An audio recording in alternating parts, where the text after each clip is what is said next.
शांति। आज 26 मार्च 2026 के बाबा के अनमोल मधुर महावाक्य सुनेंगे।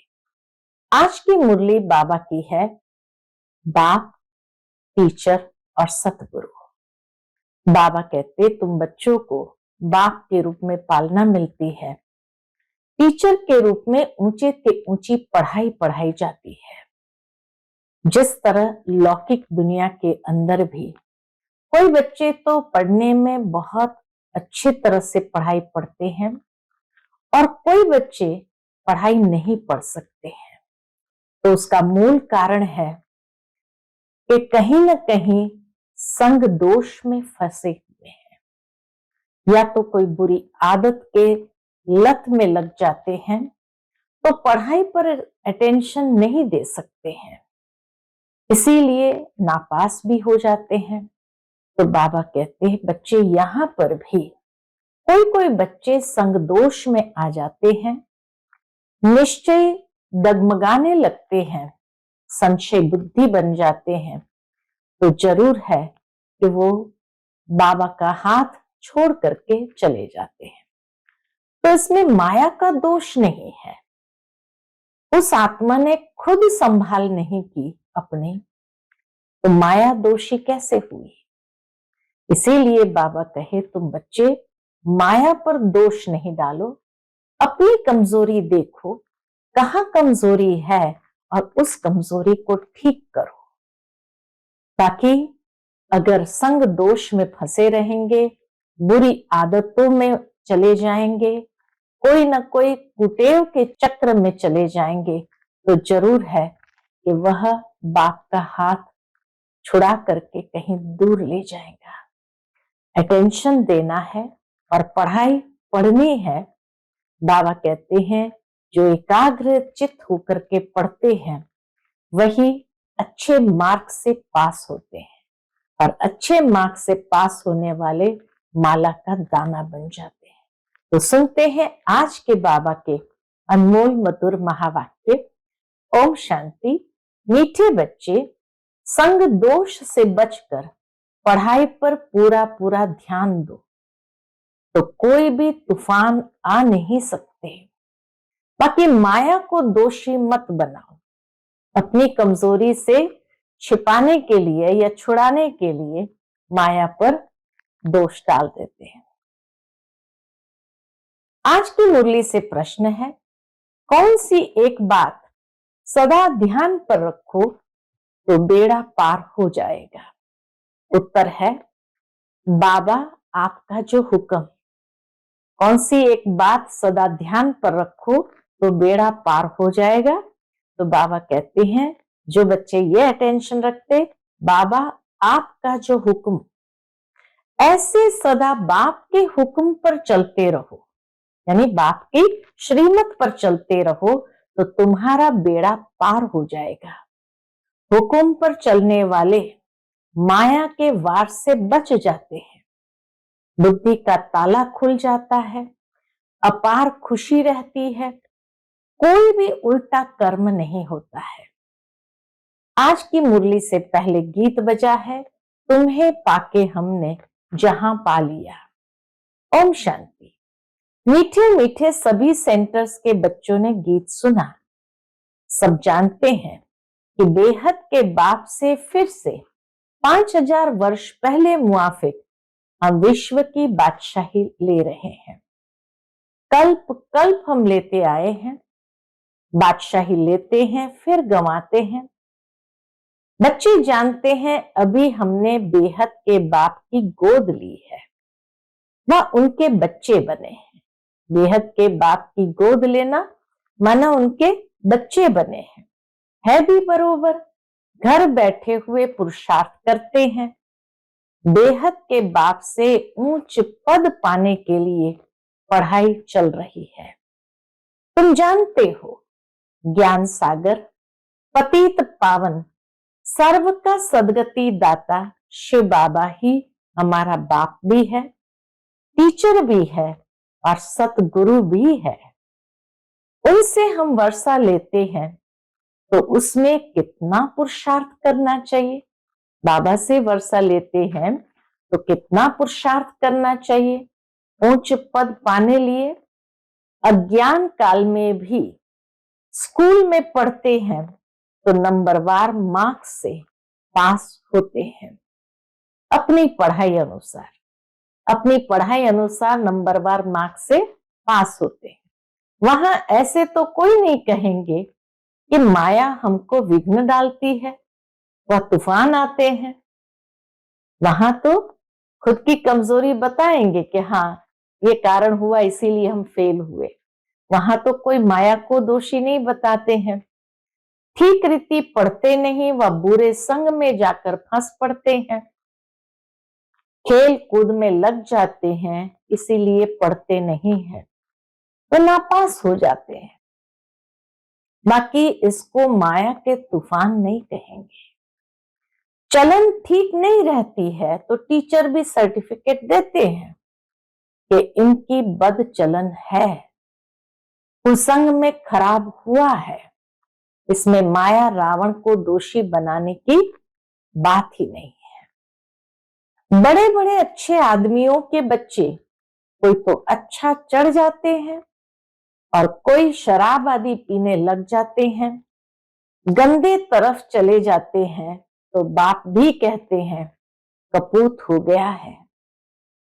उस पढ़ाई में तो बहुत सब्जेक्ट्स होती है, यह तो एक ही प्रकार की पढ़ाई है। यहाँ तो एक ही प्रकार की पढ़ाई है। वहां मनुष्य पढ़ाते हैं, यहाँ बच्चे जानते हैं हमको भगवान पढ़ाते हैं। हम अच्छी रीति पढ़े तो विश्व का मालिक बन सकते हैं। अच्छी रीति पढ़ेंगे तो विश्व का मालिक बन सकते हैं। बच्चे तो बहुत है, फिर कोई पढ़ नहीं सकते संग दोष में आकर के। इसको माया का तूफान क्यों कहे? यहाँ तो फौरन कुछ हुआ, अरे क्या करे माया का तूफान आ गया। बाबा कहे खुद पढ़ नहीं सकते, संग दोष में आ गए हैं, तो इसको माया का तूफान क्यों कहे? संग दोष में कोई पढ़ता नहीं है तो इसमें माया व टीचर व बाप क्या करेंगे? नहीं पढ़ सकते हैं तो चले गए अपने घर। यह तो ड्रामा अनुसार पहले भट्ठी में पढ़ना ही था। शरण आकर ली, कोई को पति ने मारा, तंग किया, तो कोई को वैराग्य आ गया, घर में चल नहीं सकी, फिर कोई यहाँ आकर भी चली गई, यहाँ आने के बाद भी वापस चले गए। नहीं पढ़ सकी तो जाकर नौकरी आदि में लगी और शादी की। यह तो एक बहाना है। माया के तूफान से पढ़ नहीं सकते। बाबा कहिए तो एक जैसे बहाना बना दिया कि माया के तूफान से पढ़ नहीं सकते। यह नहीं समझते कि संग दोष के कारण ये हाल हुआ है, मेरी संगत में फंसने के कारण ये हाल हुआ है, और हमारे में विकार जबरदस्त है। ये क्यों कहते हैं कि माया का तूफान लगा तब गिर पड़े? यह तो अपने ऊपर मदार है, हमारे ऊपर मदार है, हमें माया के संग में चलना है व नहीं। बाप टीचर सतगुरु की जो शिक्षा मिलती है उस पर चलना चाहिए। नहीं चलते हैं तो कोई खराब संग है, व काम का नशा व देह अभिमान का नशा है। सब सेंटर्स वाले जानते हैं कि हम बेहद के बाप से विश्व की बादशाही लेने के लिए पढ़ रहे हैं। निश्चय नहीं है तो बैठे क्यों है? बाबा कहते अगर निश्चय ही नहीं है कि बाबा से हमें बेहद की बादशाही मिलनी है, विश्व की बादशाही लेनी है, तो फिर यहाँ बैठे ही क्यों है? और भी बहुत आश्रम है, परंतु वहां तो कुछ प्राप्ति नहीं, एम ऑब्जेक्ट ही नहीं है। ये सब छोटे छोटे मठ पंथ टाल टालियां हैं, झाड़ वृद्धि को पाना ही है। यहाँ तो यह सारा कनेक्शन है, यहाँ तो सारा कनेक्शन है। मीठे दैवी झाड़ का जो होगा वो निकल आएगा। सबसे मीठा कौन होंगे? बाबा के सबसे मीठा कौन होंगे? जो सतयुग के महाराजा महारानी बनते हैं, यानी 8 की माला वाले सबसे मीठे होंगे। अभी तुम समझते हो जो पहले नंबर में आते हैं उन्होंने जरूर अच्छी पढ़ाई पढ़ी होगी, वही सूर्यवंशी घराने में गए। ऐसे भी है गृहस्थ व्यवहार में रहते अर्पणमय जीवन है। घर गृहस्थ में रहते हुए भी जैसे एकदम बुद्धि से सरेंडर है, अर्पणमय जीवन है, हर कर्म श्रीमत अनुसार करते हैं, बहुत सर्विस कर रहे हैं। फर्क है ना। बल यहां भी रहते हैं परंतु पढ़ा नहीं सकते तो और सर्विस में लग जाते हैं। पिछाड़ी में थोड़ा राजाई पद पालेंगे। देखा जाता है बाहर गृहस्थ व्यवहार में रहने वाले बहुत तीखे हो जाते हैं पढ़ने और पढ़ाने में। गृहस्थ व्यवहार में रहने वाले भी बाबा कहे बहुत आगे निकल जाते, तीखे हो जाते हैं पढ़ने और पढ़ाने में। सभी तो गृहस्थी नहीं है, कन्या व कुमार को गृहस्थी नहीं कहेंगे।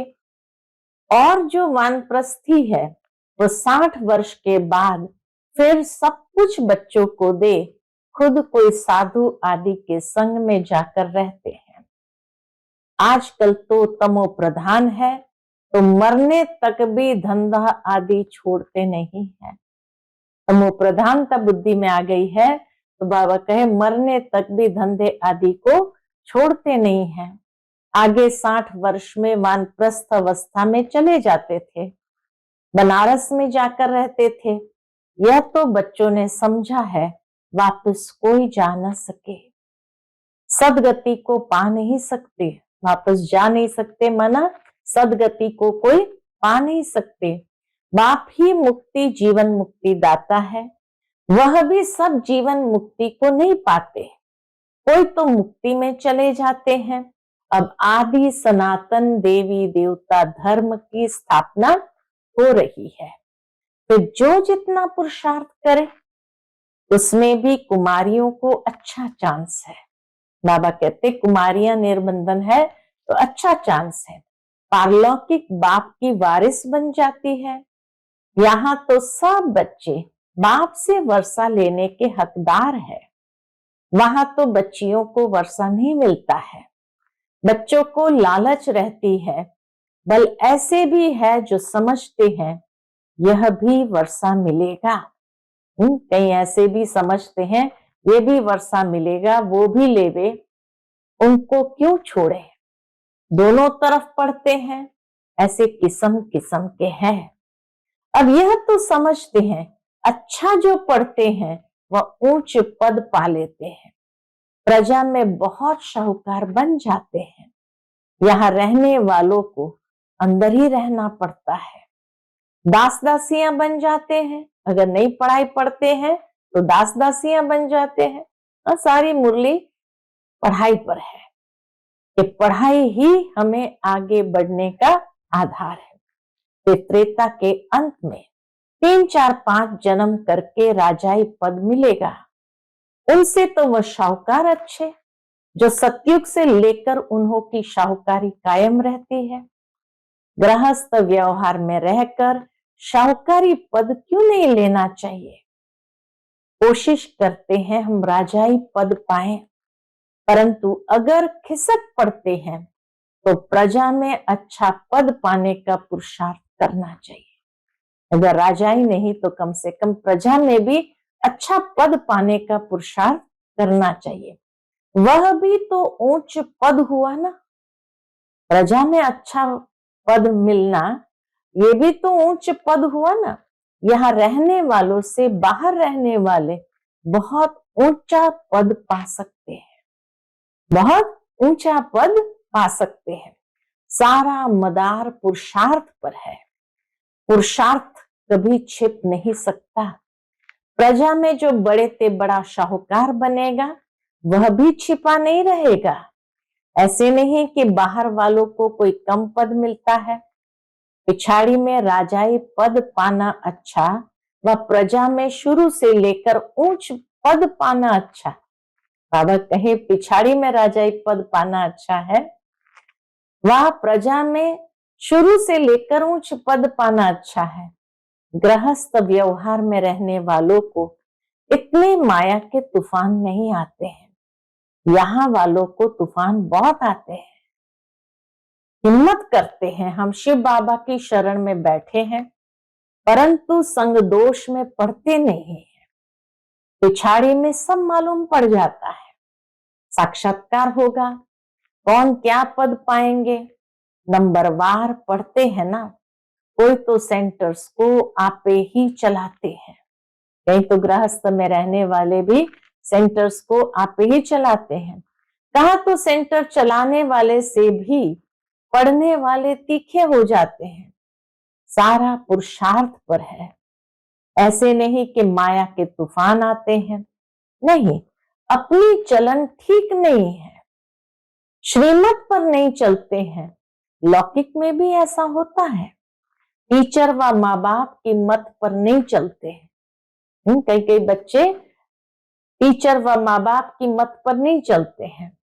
तुम तो ऐसे बाप के बच्चे बने हो जिनको कोई बाप नहीं है। वहां तो बाहर में बहुत जाना पड़ता है। कई बच्चे संग दोष में फंस पड़ते हैं तो नापास हो जाते हैं। यहाँ वालों को तो बाहर संग दोष में कहीं जाना नहीं है। ऐसे क्यों कहेंगे माया के तूफान आते हैं? ये अपनी मूर्खता है। माया नाम की तो कोई चीज है ही नहीं। माया माना ही अपनी कमजोरी। तो सीधी तरह कहे मेरी कमजोरी है जिस कारण से मुझे विघ्न आते हैं, मेरी कमजोरी ही मेरे लिए विघ्न बनते हैं।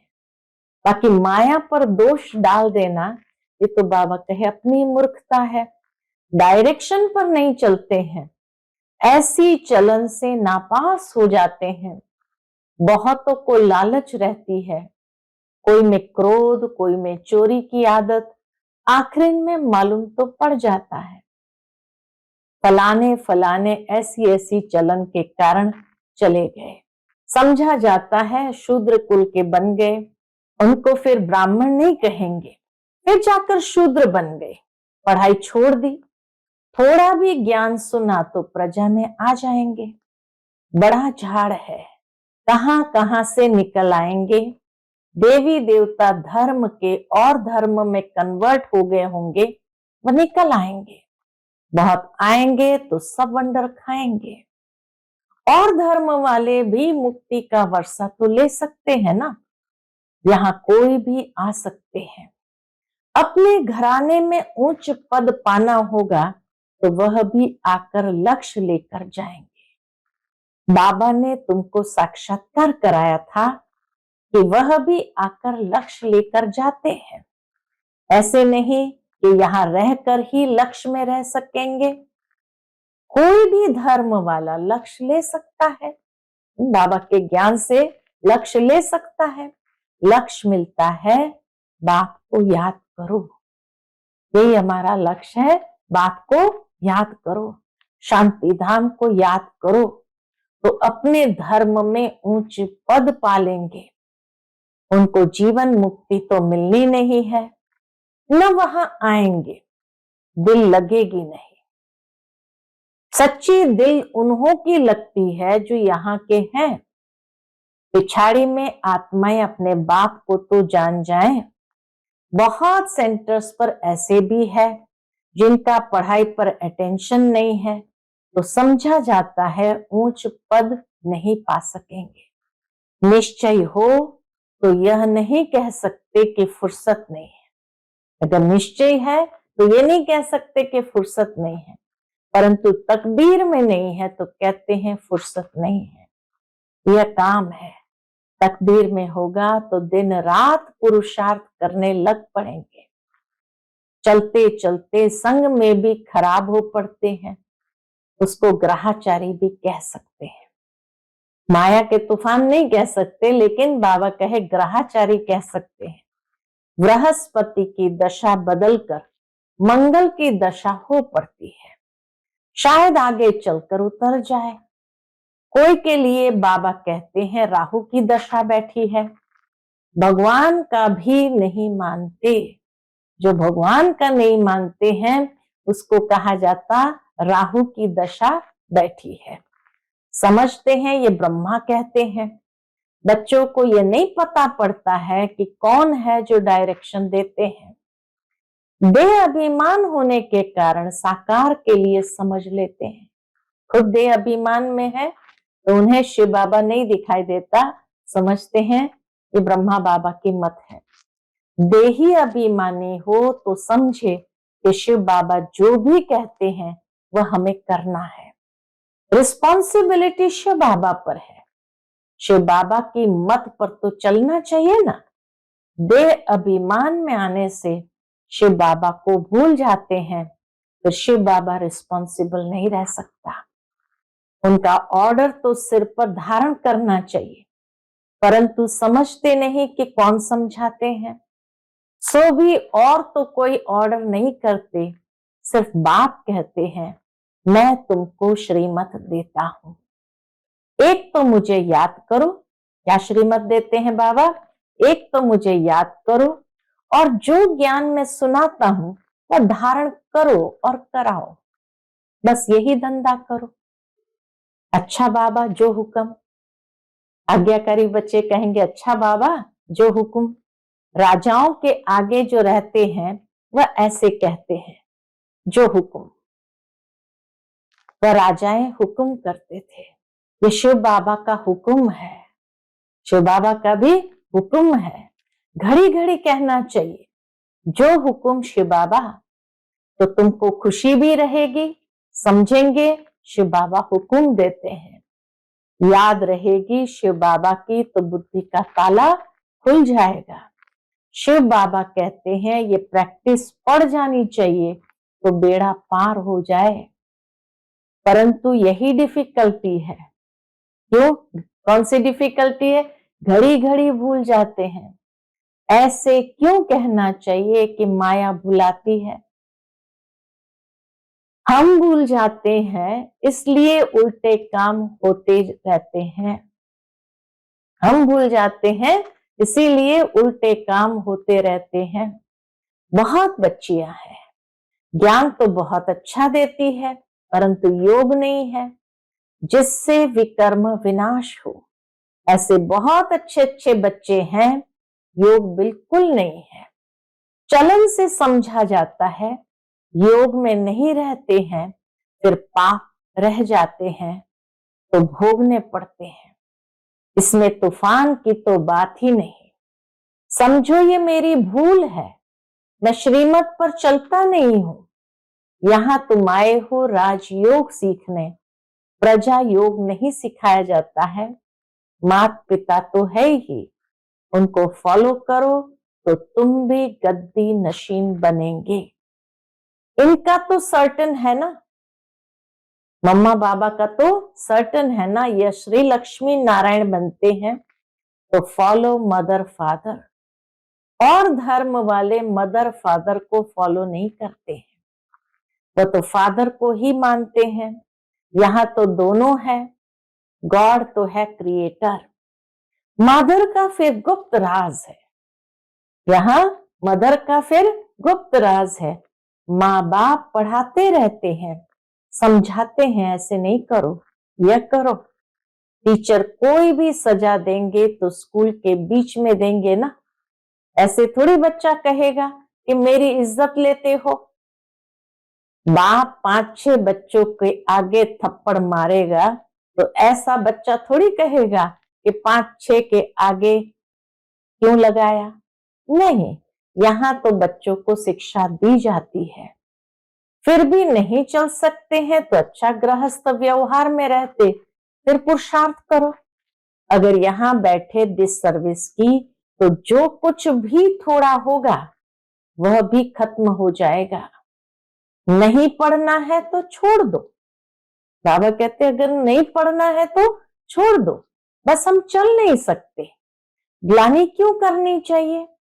ढेर बच्चे हैं, कोई पढ़ेंगे कोई छोड़ देंगे, हर एक को अपनी पढ़ाई में मस्त रहना चाहिए। बाप कहते एक दो से सेवा मत लो, कोई अहंकार नहीं आना चाहिए।